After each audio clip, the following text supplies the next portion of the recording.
ಹಗಲು ದರೋಡೆಗೆ ಕುಖ್ಯಾತಿ ಪಡೆದಿರುವ ಚಿಕ್ಕಬಳ್ಳಾಪುರ ಜಿಲ್ಲಾ ನಿರ್ಮಿತಿ ಕೇಂದ್ರಕ್ಕೆ ಇದೀಗ ಕಂಟಕ ಎದುರಾಗಿದೆ. ಕಳಪೆ ಕಾಮಗಾರಿ, ಅರ್ಧಂಬರ್ಧ ಕಾಮಗಾರಿ, ಹಣ ದುರುಪಯೋಗ ಹೀಗೆ ಹಲವಾರು ಆರೋಪಗಳನ್ನು ಎದುರಿಸ್ತಾ ಇರುವಂತಹ ನಿರ್ಮಿತಿ ಕೇಂದ್ರದ ವಿರುದ್ಧ ತನಿಖೆಗೆ ಸ್ವತಃ ಕೇಂದ್ರದ ಅಧ್ಯಕ್ಷರೇ ಆದೇಶ ನೀಡಿದ್ದಾರೆ.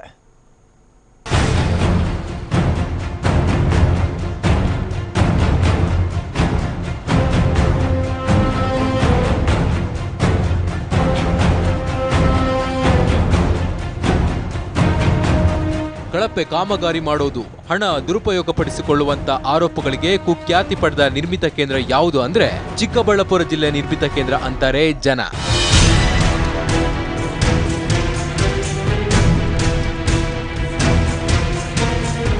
ಯಾಕಂದ್ರೆ 2009, 2010ನೇ ಸಾಲಿನಿಂದ 2015, 2016ನೇ ಸಾಲಿನವರೆಗೂ ವಿವಿಧ ಇಲಾಖೆಗಳಿಂದ ಈ ಕೇಂದ್ರಕ್ಕೆ ನೂರಾರು ಕೋಟಿ ಅನುದಾನ ಹರಿದು ಬಂದಿತ್ತು. ಆದ್ರೆ ಈ ಕಾಮಗಾರಿಗಳಲ್ಲಿ ಬಹುತೇಕ ಕಾಮಗಾರಿಗಳು ಪೂರ್ಣವೇ ಆಗಿಲ್ಲ, ಮತ್ತೆ ಕೆಲವು ಕಳಪೆ ಕಾಮಗಾರಿಯಾಗಿವೆ. ಸಾಲದಕ್ಕೆ ಕಾಮಗಾರಿ ಹಣ ದುರ್ಬಳಕೆ ಆಗಿದೆ ಎನ್ನಲಾಗ್ತಿದೆ. ಅಲ್ಲದೆ ಈ ಸಂಬಂಧ ಒಟ್ಟು 50 ಕೋಟಿಗೂ ಅಧಿಕ ಮೌಲ್ಯದ ಕಾಮಗಾರಿಗಳಲ್ಲಿ ಅವ್ಯವಹಾರ ನಡೆದಿದೆ ಅಂತ ಆರೋಪಿಸಿ ಆರ್ಟಿಐ ಕಾರ್ಯಕರ್ತ ಚಂದ್ರಶೇಖರ್ ದಾಖಲೆ ಬಿಡುಗಡೆ ಮಾಡಿದ್ರು. ಇದರಿಂದ ಎಚ್ಚೆತ್ತಿರೋ ನಿರ್ಮಿತ ಕೇಂದ್ರದ ಅಧ್ಯಕ್ಷ ಹಾಗೂ ಜಿಲ್ಲಾಧಿಕಾರಿ ದೀಪ್ತಿ ಆದಿತ್ಯ ಕಾನಡೆ ಈ ಬಗ್ಗೆ ತನಿಖೆ ನಡೆಸಲು ಸಮಿತಿಯೊಂದನ್ನು ರಚಿಸಿದ್ದಾರೆ. ಯಾವ ಕಾಮಗಾರಿ ಪ್ರಾರಂಭ ಆಗಿಲ್ಲ ಆ ಕಾಮಗಾರಿನ ಕೈ ಬಿಡೋಕೆ ಸೂಚನೆ ಕೊಟ್ಟಿದ್ದೀವಿ. ಈಗ ಆನ್ಗೋಯಿಂಗ್ ವರ್ಕ್ಸ್ದು ಬಿಲ್ ಪಾವತಿ ಸಂಬಂಧಪಟ್ಟಂಗೆ ಕೂಲಂಕುಷವಾಗಿ ಪರಿಶೀಲಿಸಿ ಇದು ಸ್ಥಳ ವೀಕ್ಷಣೆ ಮಾಡಿ ಪರಿಶೀಲನೆ ಮಾಡಿ ಅದಕ್ಕೆ ವರದಿ ಕೊಡೋದಕ್ಕೆ ಒಂದು ತಂಡನೂ ಸಹ ರಚಿಸಿದೆ.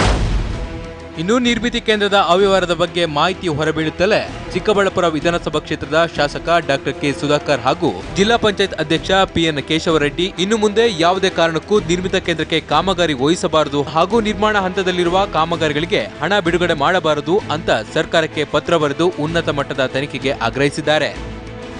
ಕಳೆದ 10 ವರ್ಷದಲ್ಲಿ ಯಾರು ಇಲ್ಲಿ ಕೆಲಸ ಮಾಡ್ತಾ ಇದ್ದಾರೆ ನಿರ್ಮಿತಿ ಕೇಂದ್ರದಲ್ಲಿ, ಕೃಷ್ಣೇಗೌಡ ಅಂತೇಳಿ ಒಬ್ಬ ಅತ್ಯಂತ ಭ್ರಷ್ಟ ಅಧಿಕಾರಿ.